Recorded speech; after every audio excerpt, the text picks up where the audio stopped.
Hi, I'm Darrin Peppard. Welcome to the Leaning into Leadership podcast, the podcast dedicated to today's hardworking leader.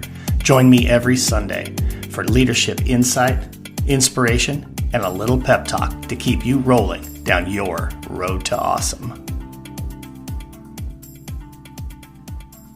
Teachers are not superheroes.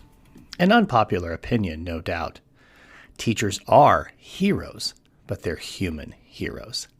These are the words in the TEDx talk from Jen Rafferty, who is my guest on the show today. Let me tell you about Jen Rafferty.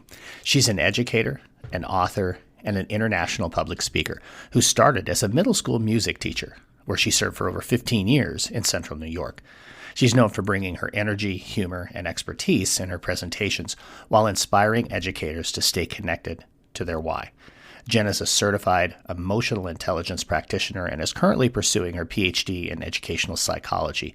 She's also the founder of the Empowered Educator, which has reached teachers and school leaders all over the world. Jen is the host of the Take Notes with Jen Rafferty podcast, which is currently rated as one of the top 3% of all podcasts globally. I'm excited to have Jen here on the show today. You'll hear that conversation about teachers not being superheroes, but being human heroes, and a whole lot more right on the other side of these messages. Hey leaders, let me tell you a story. It's the story of my first year as a high school principal. I will tell you, I was exhausted, I was overwhelmed, and I lived my life breathing through a snorkel because my head was so far underwater. And I didn't think there was a way out. I mean, I was a mess. The 40 feet that it was to move from my assistant principal office down to the principal's office might as well have been a 400-mile trek. I was just absolutely putting in crazy hours. I was trying to do it all, like trying to answer everybody's question, thinking I always had to be the smartest one in the room and I had to solve everybody's problems. We're talking severe Superman syndrome here, folks. Every day was fire after fire, and all I accomplished was putting out fires. Forget about leading. I was simply trying to survive.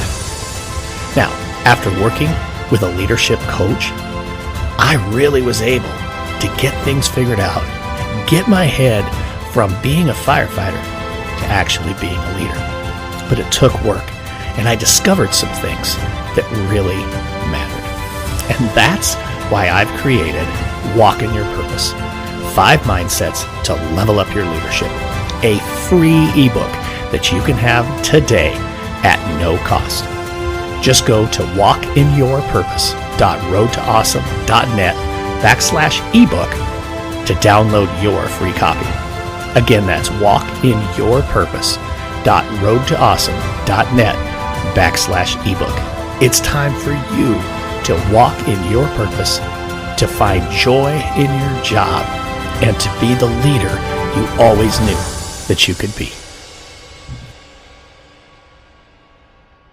This podcast is a proud member of the Teach Better Podcast Network.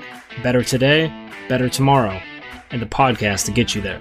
Explore more podcasts at www.teachbetterpodcastnetwork.com. Now let's get on to the episode.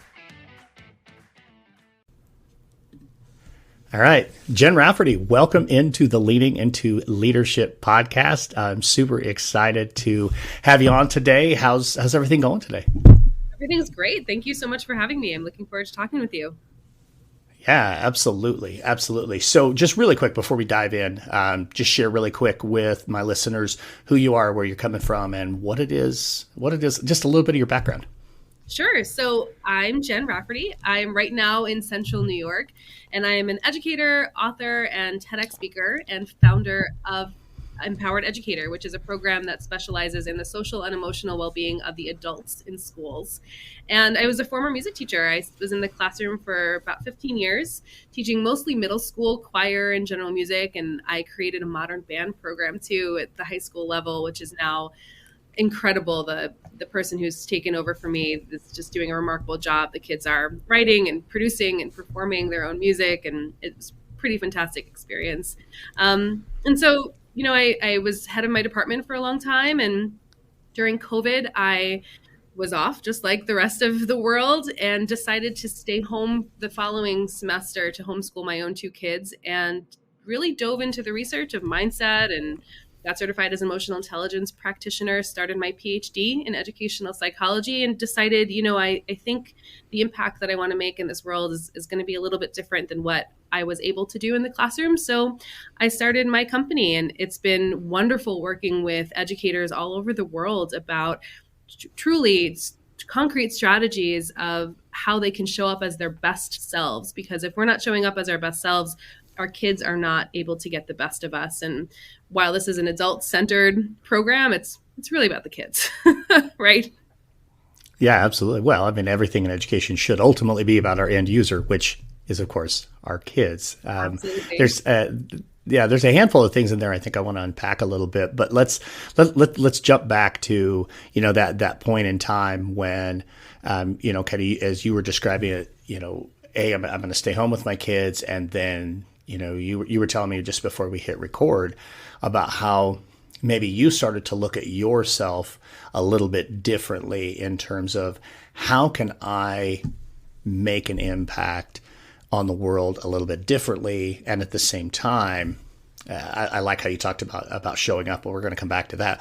But, how can I show up for my kids at the same time? So maybe just kind of talk real quickly, because I think there's a lot of people out there in the educational space who have either, like you and I, exited into entrepreneurship, or at least kind of have that kind of bouncing in their head, or have this, I wonder if, or I wonder how they did it. So maybe go back to that point.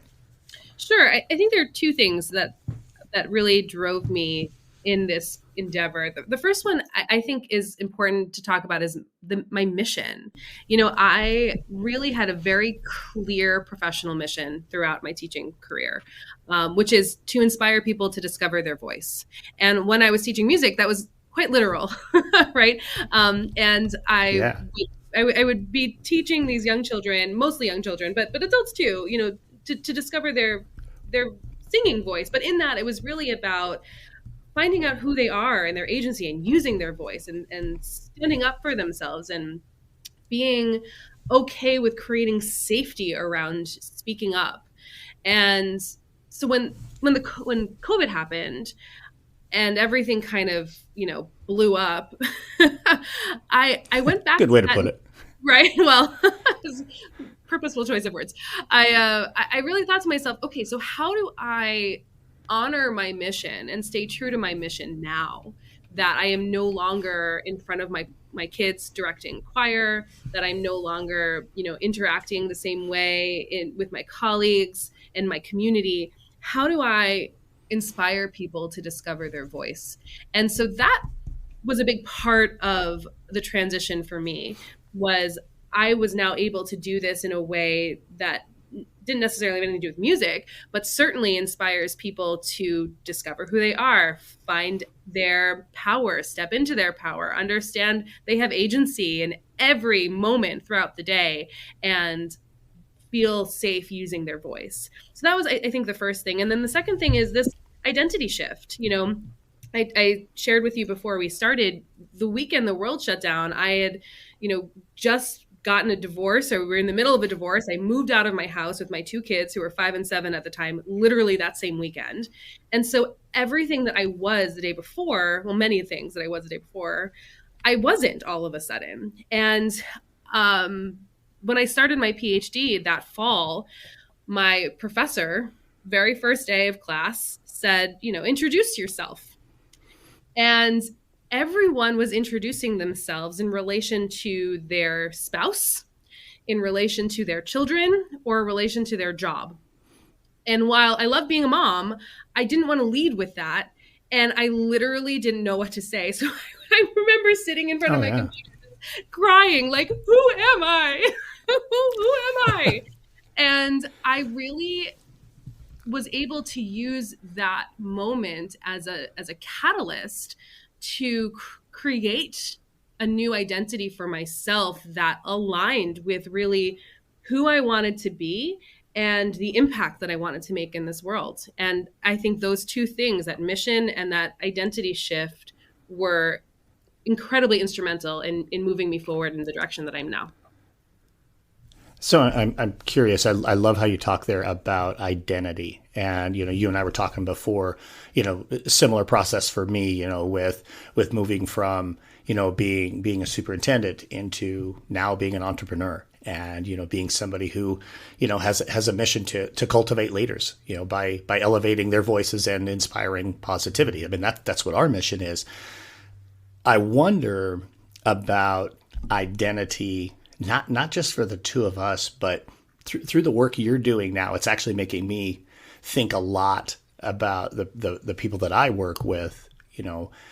What are you seeing, and what are some things you're doing to help people with maybe that identity crisis that has been spurned by exactly what you just talked about?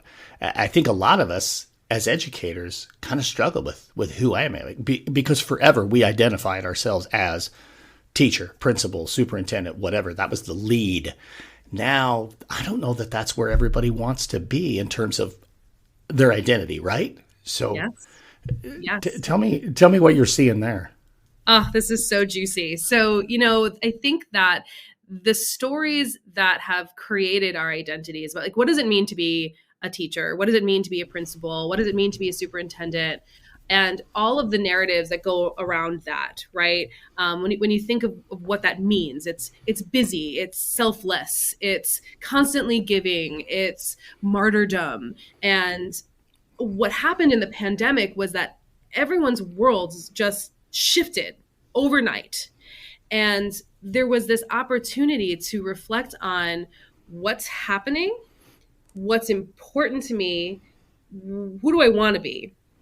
And so for some people, that shift became a way to reprioritize some things. If you notice right now, there's boundaries and, family first and taking care of my mental health. And so there's been this real push for self-care. And I'm going to use that term really lightly. I really try to stay away from that term because it's kind of triggering for a lot of people.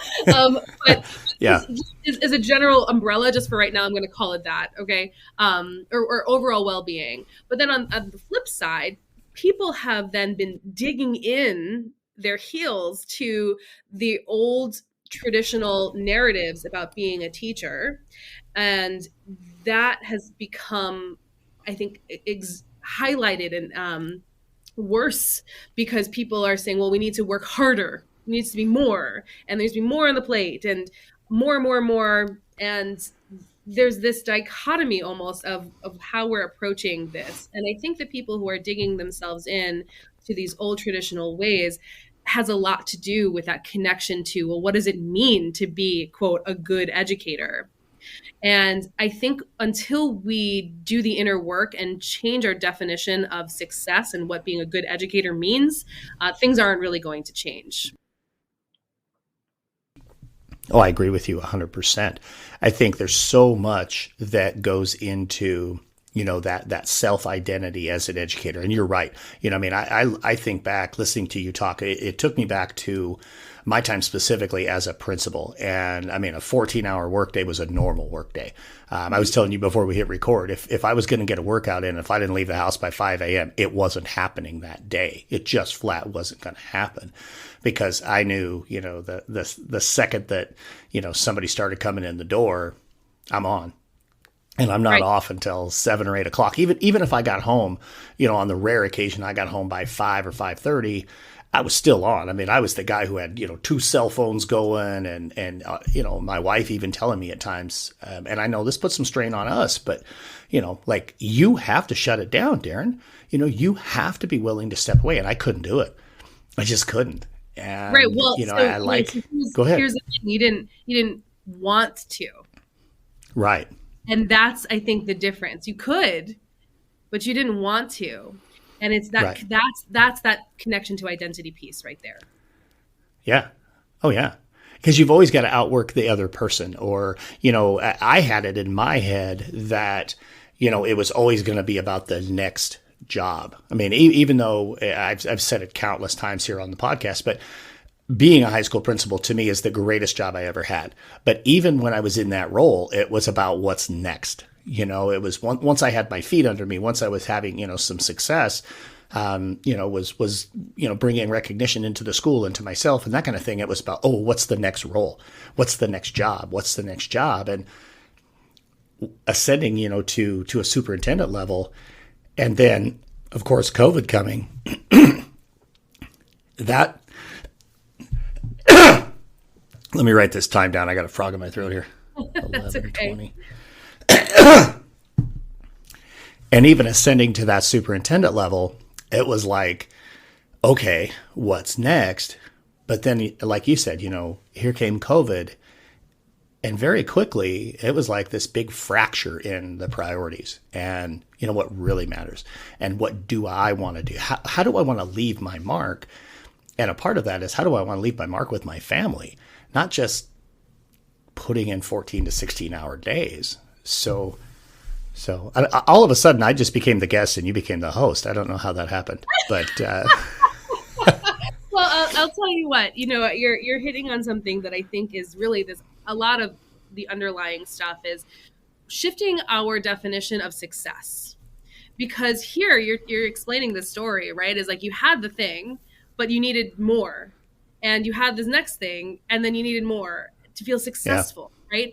And I think for some of us, COVID shifted not only our priorities, but we had to redefine, well, what does it mean to be successful? Because at the end of the day, and here's a little bit what I talked about on the TED Talk too, is, our kids are watching us, and they are watching the people in their lives, especially the educators in their lives, where they spend most of their day running themselves ragged, working in situations that lead to burnout and depletion. And we are just modeling a life that normalizes this for them. And so when we step back for a second and realize, well, what's really important to me? What's really important to me? And then shift the way we structure our days, that's when things are going to start to change. And that change doesn't happen overnight. That change happens with each person individually doing a lot of this introspective work within community. That is so powerful. It took me one step further into my own thinking, and then I want to kick this forward into the work that you're doing. But I would, when a break came around, spring break, Christmas break, whatever the case may be, I would get sick, and I think it was. I would even say, and I would act as if I was joking about it, but I don't think it really was. That like, okay, this is a convenient time now for me to get sick because I don't have time to get sick any other time of the year. And so, I came down with a little bit of a cold a couple of weeks ago, and my wife said something like, isn't it nice you can get sick whenever you want now? You don't have to wait for, Thanksgiving break or whatever the case may be. So how do you go ahead, and then I want to ask you another question. But that is a narrative too that is so dangerous, right? And I know you had mentioned that we were going to talk about this later, but I say in the TED Talk, teachers are not superheroes. And this is exactly what I'm talking about, is because when you use that narrative, we get compared to these indestructible and immortal creatures. They're not human. They have no regard for their own well-being. They don't get sick. They don't need to recharge. They don't need a break. They don't need anything.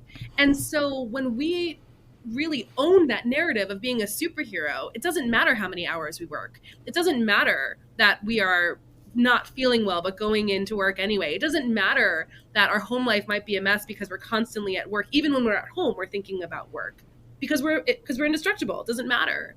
And that narrative alone, I think, is incredibly dangerous, which, by the way, I fed into myself. When I wrote my book in 2019, the second sentence in my book is, teachers are superheroes. And what's funny is when I reflected on, why did I write that? Oh, well, I wrote that because at the time I needed to believe that narrative to justify all of the chaos in my life. If I wasn't a superhero, then I would really have to start asking myself some very difficult questions and making some very difficult decisions, both at work and at home. And so, once you get rid of that narrative, that's when things start to change regarding your priorities. It's interesting. I've used the superhero narrative speaking at schools and speaking at conferences. And where I really go with it is about the origin story. Every superhero has an origin story. Well, so does every teacher, how they got into education. And there's value there. But you're right. Beating ourselves up with and continuing to try to measure ourselves up against the superhero narrative has to stop. And I think it's definitely time for me to let the superhero narrative go. Done a wonderful job of psychoanalyzing me here on the Leaning into Leadership podcast. We will return to the Leaning into Leadership podcast in just a moment.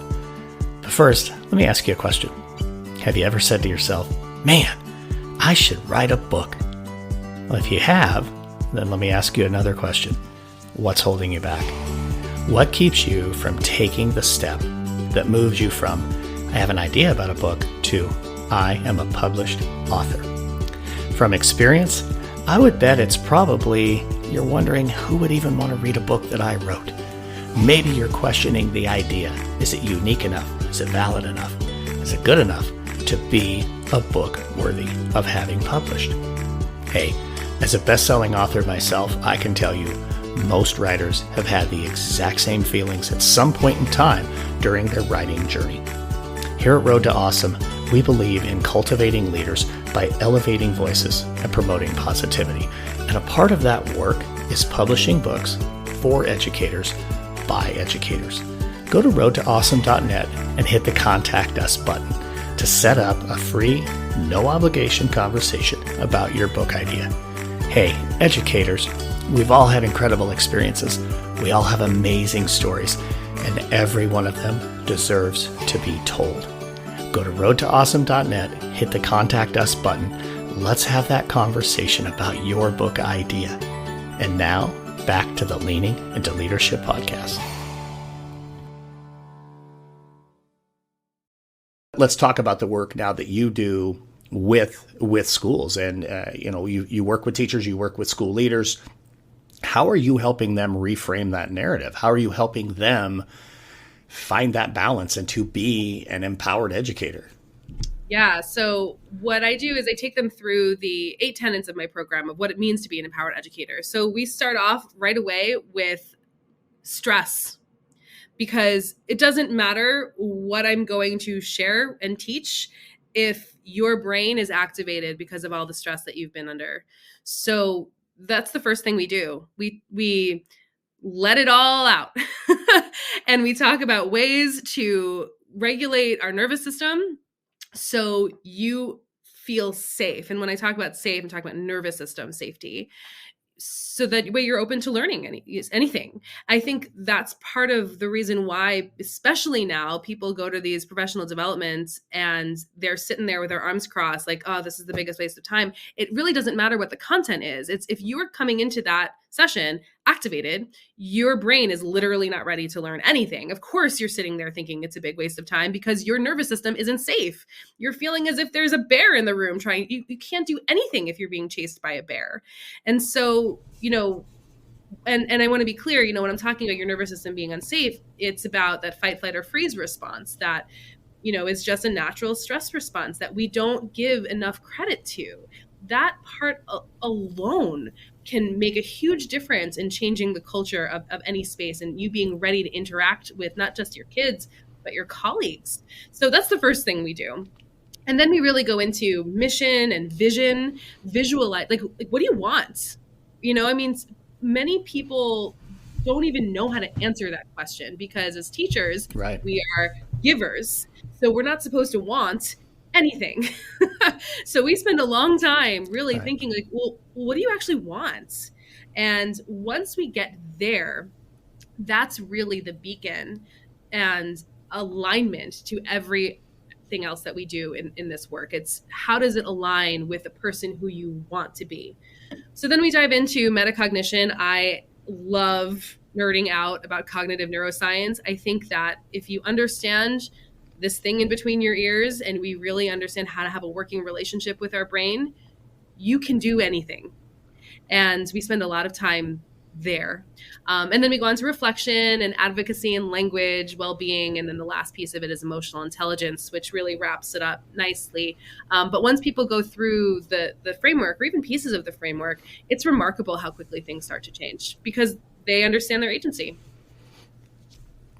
So what does it take?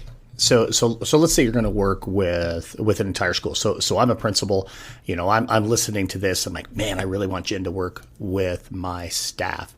What are some of the things that maybe you might tell that leader or that leadership team, look, for this to be successful, here are some things that are kind of non-negotiable, or that, maybe some mindsets that as a leadership group that you have to carry in order for this to be successful? So what's been really interesting is that I found that this works best when it's coming from the teachers and the administrators, because a top-down initiative, you really have to work to get buy-in from your staff, right? You're coming in there being like, this is the new thing we're doing. And they're sitting here like, oh, not another thing. As soon as this person leaves, we're done with this thing here, right? So that doesn't work by itself. And then what I'm finding is when the teachers really get into this, when they come ready to learn, they are able then to work with the administration and understand that there are certain non-negotiables. For example, nervous system safety is number one. Like, I want to be in a world where if I'm like, hey, Darrin, I'm going to be 2 minutes late to that meeting because I need to just calm my nervous system down. And you're like, cool, Jen, see you in a bit. Take your time.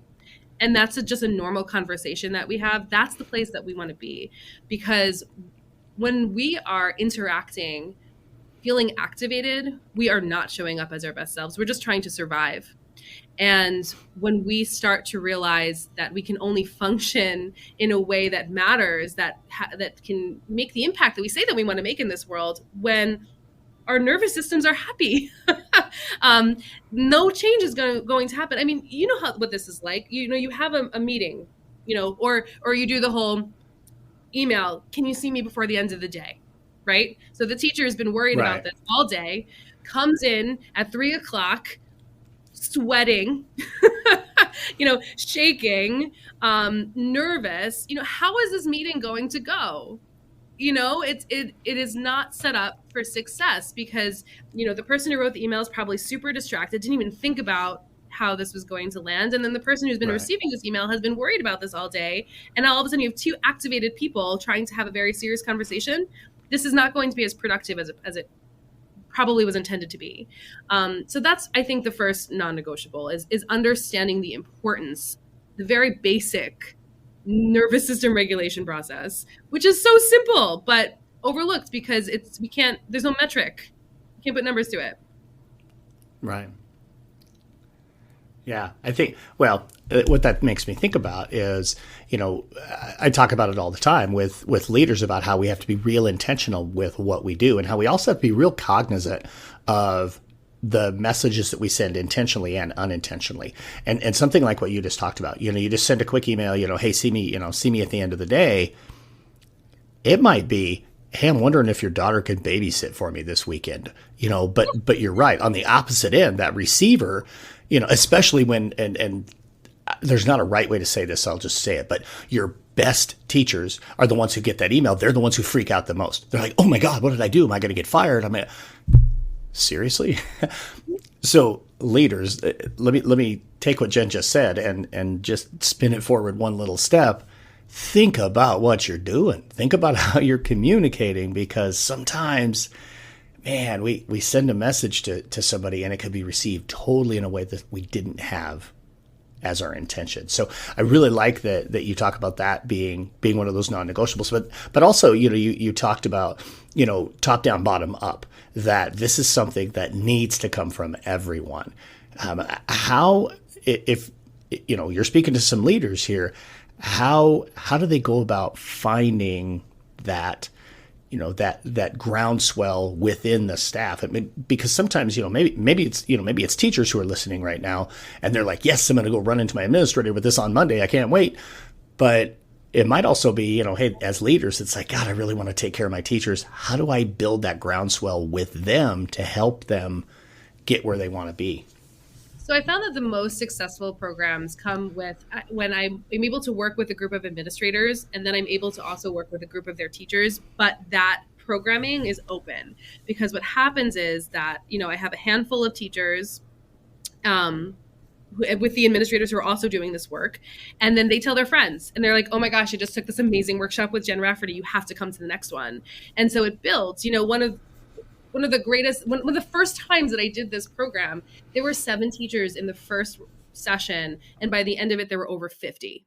And what that tells me is that organic word of mouth is so much more powerful than, again, an administrator saying, hey, we're doing Empowered Educator this year, and try to get the buy-in. The buy-in happens because people are doing the introspective work. And what happens when we do the introspective work, we become the change. It's cliche because it's true. You want to make change in your organization, stop pointing fingers outside of yourself. You have to be the change. And when I say this, people are like, yeah, but Jen, there are serious problems within the organizational structures of schools. Yes, 100%. And, no matter how much deep breathing you're doing, we're not changing the organizational structures of schools. However, in doing this practice and understanding self-awareness, the importance of self-awareness and self-regulation, and then action, until we do that, we are just reacting. We're not actually able to move the needle forward because we're just constantly in that survival reaction mode. And we've seen where that leads. It doesn't lead to anywhere that is sustainable or healthy or productive. And in doing this introspective work, people understand, who am I? What do I want? And where am I going to get there?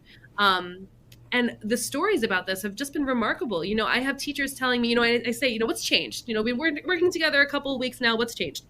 One teacher from Long Island actually said to me, I was actually looking forward to going to my faculty meeting the other day. And I was like, excuse me, what? That's a big win. You need to explain this a little bit more. I don't even understand this.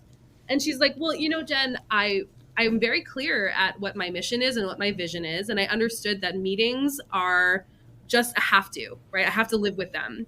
And I just made a decision that I needed to find a way for that meeting to align with something that I was already doing. So once I was able to do that, I was able to go on my own terms, and it served me. So I was happy to go. And that was just like a mind blow to me, because think about how that woman showed up in that meeting. Think about how then that woman went home to her family, and how that woman showed up the next day for school. That is how we start to change culture.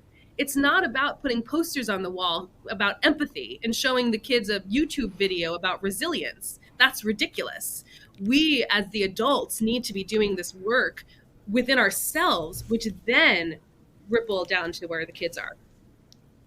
Oh, and you just stepped right into my absolute favorite topic, which is culture. And I'll be honest with you, I think you absolutely hit it on the head, and in 2 words, show up. I ask this all the time, how are you going to show up?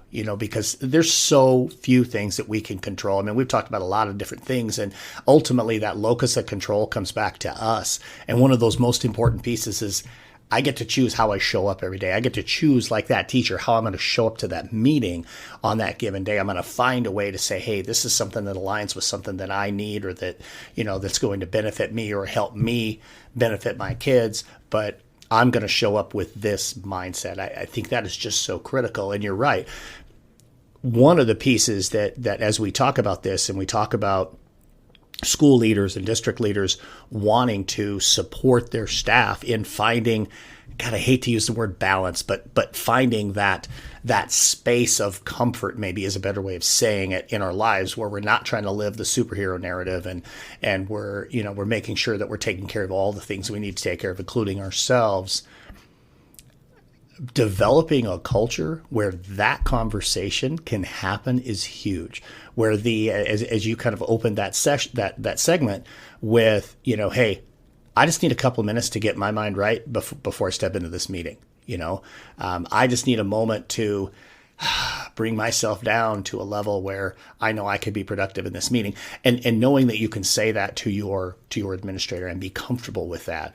When we can build cultures like that, those cultures of trust, those true cultures of what real collaboration is, not sitting in a room and comparing notes on test scores. Yes, that's collaboration. I'm not saying it isn't, but true collaboration is we really work together and we are accountable to each other and we can support each other. That to me is one of those pieces too that, talking about if this type of work is going to be successful in our schools, leaders have got to be intentional about building cultures like that. Yeah. And in order to do that, you need to be a practitioner of this work. That's the huge, Absolutely. You can't just tell everyone, hey guys, you need to, manage your nervous systems here and we're all going to just take a minute and breathe. But that is also something that gets. Yeah. Everybody pay attention to this training with Jen. I'm going to be in my office returning emails. Doesn't work. No, it doesn't work. And unless you are actually the model of it and not as a performance. This isn't about performativity. This is about you embodying the work. Because for me, nothing that I teach, I don't do myself. I do everything that I teach myself. That is how I've gotten where I am today, is because I do the work every single day. And I do also want to talk about something else about showing up, because this is also, I think, a really important piece of culture that's I don't think is serving our kids, is that we say, show up as the person you want to be. Yes. And when we're pissed off about something, we also need the space to be mad about it. Right? This isn't about, because this can easily turn into toxic positivity and emotional bypass is what it is, right?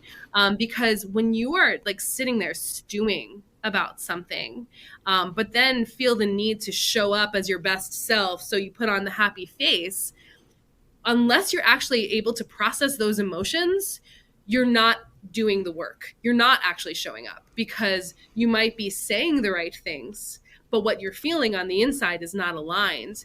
And so we also need to create safe spaces for the adults to process through their emotions in ways that are safe and healthy and productive, especially in this push now for social emotional learning.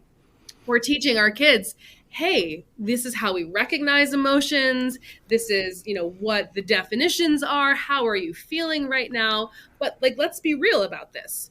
My 8-year-old, when she's angry, the whole neighborhood knows, right? The whole neighborhood knows that she's angry.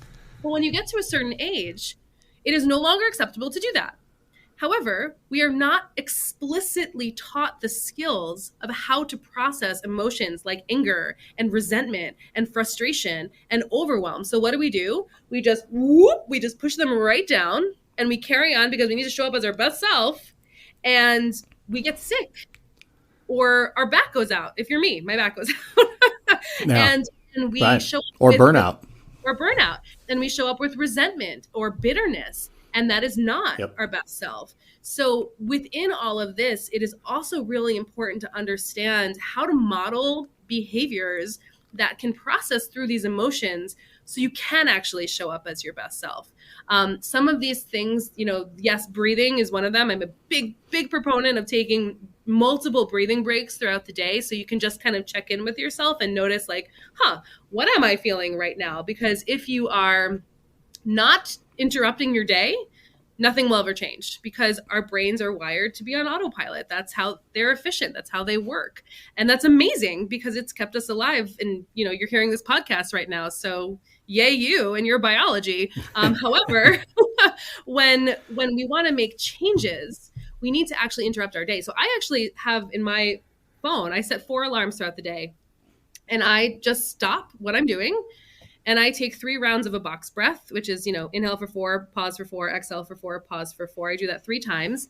And whether I'm feeling something or not, it's a way to check in, oh, wow, my shoulders were up to my ears. I I wasn't actually breathing right then. Like, oh, my stomach was really tight. Like, what was I thinking right there? And it's that moment of awareness that you are actually leveraging neuroplasticity to be able to change the wiring in your brain so you can actually show up differently. Because if you were feeling angry in that moment, you now have an opportunity to do what you want with it, let that neurocircuitry run through, or you can do something physical, like go for a walk or squeeze a stress ball or punch a pillow, get it out. So in the next interaction, you're clean and clear and can actually choose to show up how you want to. These are some of the things that I really dive into with my work. Yeah, I love that. And I'm sure that everybody out there listening was actually thinking about their breathing when you said that, because I did. I actually found myself, hey, look at that. My shoulders just came down. So yeah, that's super important that we do that we're able to really kind of take a look at ourselves and be willing to process emotions, make sure we're breathing. All of that stuff is just so super important. I want to get to one other thing really quick before we get to our final question, and that is take notes. So this awesome podcast that you have that's just absolutely dominating up there on the Apple Podcasts rankings. Tell us just real quick. I mean, what would listeners find if they come over to Jen Rafferty's Take Notes podcast? Yeah, I love that podcast. It's one of my favorite things, just like you, as a way to connect with people and really highlight and elevate a conversation that I don't think is happening in all of these places. And I get to meet really cool people like you. So it's been a really fun adventure. But Take Notes with Jen Rafferty is really about being an educator. It has nothing to do with teaching and teaching practices. It's about all of the other stuff. And so just this last week, I had the privilege of talking with Dr. Jill Bolte-Taylor, who is my favorite neuroscientist ever. And she talks a lot about the neuroscience of how to show up as our best self.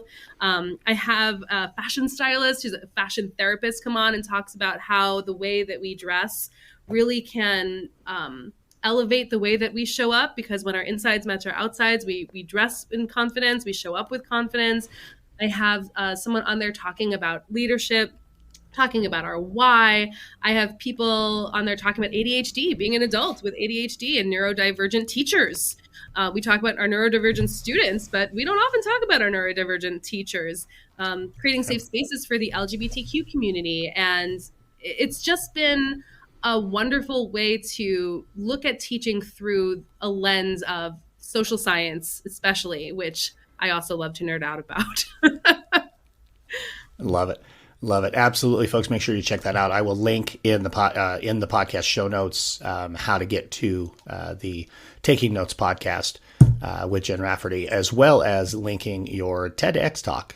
We'll make sure that that's in there too, so people can check that out, along with all the ways to get in touch with you and that kind of stuff. But now we're at that point in the show where I ask you the same question I ask everybody on the Leaning Into Leadership podcast. Jen Rafferty, right now, how are you leaning into leadership? The way that I lean into leadership is I do the introspective work myself. Every single thing that I share, I do myself. I am constantly looking at who do I want to be? How is this aligned? How do I want to feel? My definition of success is feeling the way that I want to feel for as many hours a day as possible. And when I am locked in there, that's how I show up as my best self. And whatever that looks like in between the hours that I'm awake, looks different every day. And I lean into leadership by leaning into myself. Love it. That's fantastic. So one final thing, people want to get in touch with Jen Rafferty. How do they find you? How do they get in touch with you? I will put it all in the show notes, but for those who are much more auditory learners, what do we do if we want to catch up with Jen Rafferty? Sure. It's super easy. Empowerededucator.com is where you can find me. And the most important thing on that website really is to just book a call with me so I could learn more about you and what you are visioning for your professional development and where you are right now. And my email is jen@empowerededucator.com. Outstanding. Jen Rafferty, thank you so much for joining me here on the Leaning Into Leadership podcast. Have a real awesome day, my friend. You too. Thanks for having me. All right, an excellent conversation with Jen Rafferty. Again, a big thank you to her for coming on the Leaning Into Leadership podcast. And I love how she talked about inspiring people to find their voice, and that's the work that she wants to and is doing. I'm honored to be connected with Jen Rafferty, and again, appreciate her being on the show. And now it's time for a pep talk. I talked about it in the episode a little bit, but I know that I have been guilty of referring to teachers as superheroes for a very long time. And until I had the opportunity to talk with Jen Rafferty and hear more of the difference between the superhero and the human hero, it really hadn't hit me. But I think I do need to move away from that particular narrative and start to focus on, as Jen says, that teachers are human heroes and that humans have to take care of themselves. Educators, you got to be willing. I mean, here we are in early January, and you're probably setting new goals for the year, and you're coming up with whether it's a 1-word or the 4-word mantra or maybe, some type of resolution. Let's make sure that you're taking care of yourself. Let's make sure that you continue to focus on filling your own cup mentally, emotionally, physically, spiritually, so that you can go out and do the work that you want to do and continue to make an impact on the lives of so many kids each and every day. I appreciate everything you do. I appreciate all of you for listening. Thank you for making the Leaning Into Leadership podcast one of the fastest growing podcasts in America. I appreciate you. Get out there. Have a Road to Awesome week. Thank you for listening to the Leaning Into Leadership podcast, brought to you by Road to Awesome. Don't forget, click subscribe, give a review, and share this with somebody who might also enjoy leaning into leadership.